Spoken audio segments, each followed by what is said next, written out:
Assalamualaikum dan hai. Selamat datang ke kelas RBT Cikgu K. Baiklah, hari ini kita akan belajar mengenai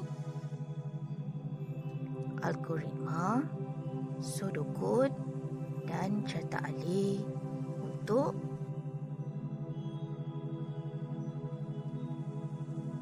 struktur kawalan ulangan.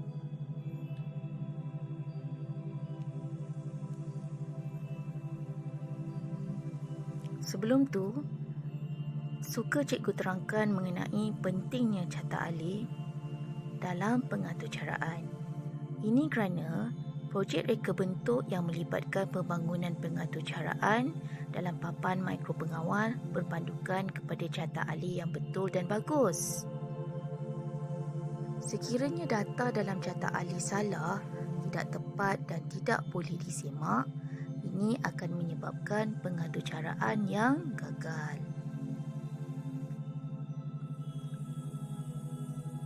Carta alih bergantung kepada algoritma dan pseudocode yang betul dan tepat.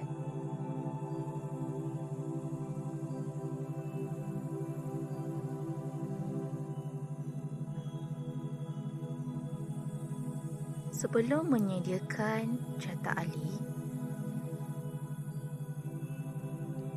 murid-murid perlu memahami dahulu mengenai proses aktiviti yang berlaku dalam algoritma dan pseudocode. Proses aktiviti melibatkan struktur kawalan rujukan, struktur kawalan ulangan atau struktur kawalan pilihan. Baiklah, hari ini kita akan belajar mengenai struktur kawalan ulangan. Di sini cikgu beri contoh. Contoh yang pertama ialah lampu isyarat pejalan kaki menyala beberapa minit supaya membolehkan pejalan kaki melintas. Contohnya, kamu nak pergi masjid. Di depan tu ada lampu isyarat. Kamu tekan butang hijau untuk membolehkan kamu jalan. Jadi, struktur kawalan ulangan mempunyai satu set tindakan yang akan sentiasa berulang sehingga mencapai satu set masa tertentu. Bila kita tekan lampu tu, lampu akan kira 10 saat, kita boleh melintas bila lampu hijau menyala. Dan akan 10 saat berlalu, lampu merah pula menyala. Itu contoh pertama. Okey, contoh kedua. Siren kereta polis berbunyi secara berturutan sehingga lampu tersebut dimatikan. Selain itu, apa lagi contoh? Lampu isyarat, lampu kecemasan dalam hospital. Arahan selagi digunakan sebagai bilangan ulangan pada arahan pseudocode. Yang kita tak tahu berapa kali kita nak ulang mengikut arahan pada algoritma. Jadi kena ingat perkataan selagi. Baiklah, lihat contoh pertama. Cikgu Barlian melatih pasukan Rumah Kuning membuat larian memanaskan badan di padang sekolah sebanyak 3 pusingan. Murid perlu beratur di trek larian dahulu sebelum lari. Ini adalah contoh algoritma tau. Okey, kita lihat pula contoh pseudocode untuk algoritma tadi. Pertama sekali, mesti ada perkataan mula. Okey, apa sahaja pseudocode mesti ada perkataan mula. Kemudian beratur di trek larian, berlari perlahan mengelilingi trek. Selagi belum cukup 3 pusingan, teruskan larian. Tamat selagi tamat. Perhatikan arahan selagi digunakan. Cuba lihat carta aliran kawalan ulangan. Contoh carta alir kawalan ulangan. Maaf ya. Okey, kita lihat ada terminal itu untuk proses, aktiviti dan kemudian ada pilihan. Kenapa kena ulang? Sebab masih belum cukup 3 kali. Okey, kita lihat contoh yang kedua. Okey, ini ialah situasi gambar contoh yang kedua. Panasnya hari ini, saya sangat dahaga. Okey, kita lihat apakah algoritma dia. Mengenai seorang murid kehausan dan hanya akan berhenti minum apabila sudah tidak dahaga.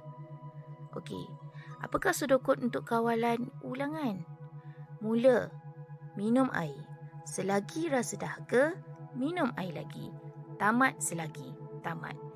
Di sini kita boleh lihat penggunaan kata arahan selagi digunakan. Dan kemudian kerana kita tidak tahu berapa sampai bila dia boleh hilang rasa dahaga tu, kita letakkan tamat selagi. Okey, kita lihat pula carta alif untuk struktur kawalan ulangan. Murid-murid boleh lihat di anak panah tersebut ada simbol, pilihan atau syarat. Contoh struktur kawalan ulangan untuk carta alif mesti dimulakan dengan perkataan arahan mula. Kemudian minum air. Setelah minum air, murid masih dahaga atau tidak. Okey, kita tengok anak panah masih dahaga dalam bentuk pilihan atau syarat. Jika dahaga, kita pilih ya. Jadi kita ulang aktiviti tersebut. Kita minum air lagi. Sehinggalah kita sudah tidak dahaga lagi.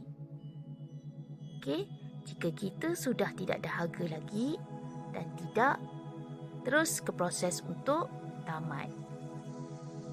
Selalunya struktur untuk kawalan ulangan ialah perkara yang berlaku secara berterutan dan kita tidak tahu sehingga sampai bila.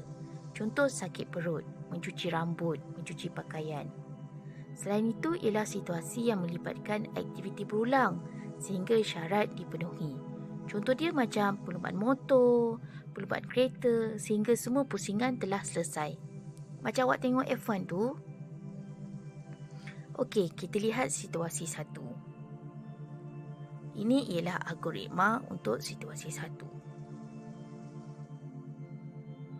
Ali pergi ke kebun untuk mengutip buah rambutan. Ibu telah berpesan supaya Ali mengutip buah rambutan sehingga bakul penuh sebelum pulang ke rumah. Itu ialah algoritma dia. Bagaimana pula dengan pseudocode? Untuk struktur kawalan ulangan, perlu kita letak arahan selagi. Jangan lupa perkataan selagi. Aktiviti dimulakan dengan arahan mula. Kutip buah rambutan.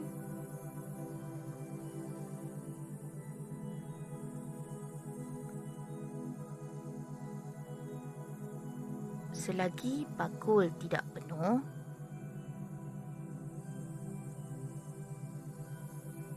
kutip rambutan lagi.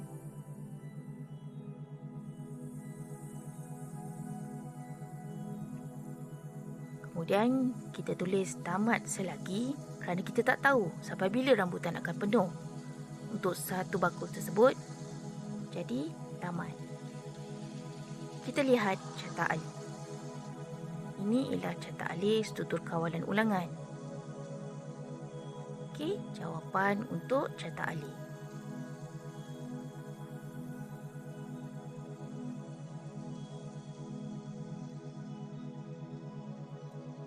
Pertama sekali, mesti dimulakan dengan perkataan mula. Kemudian, kutip rambutan. Kita kutip sehingga bakul penuh. Setelah kutip, bakul tidak penuh. Itu ialah dalam arahan ataupun pilihan. Jika tidak penuh, maksudnya ya, kita perlu ulang balik aktiviti tersebut. Kutip rambutan lagi. Sehinggalah bakul penuh. Jangan lupa, untuk setelah kutip bakul tidak penuh tu, kita guna simbol carta alif pilihan. Manakala untuk mula, kita guna simbol untuk terminal. Kutip rambutan, kita guna simbol proses.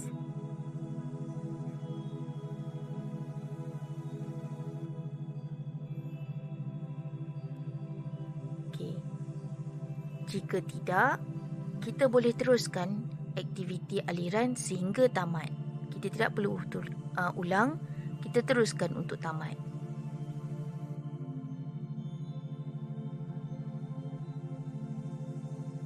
Kita sambung lagi.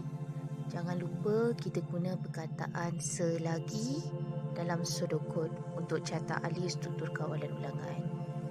Untuk arahan sudokod, kita guna perkataan selagi.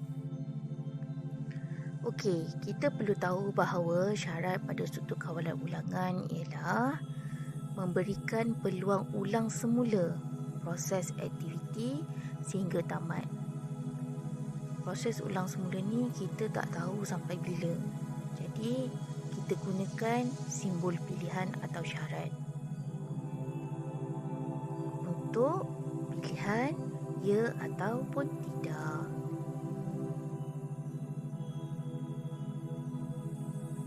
Terima kasih semua. Ini sahaja untuk hari ini. Selamat maju jaya. Assalamualaikum.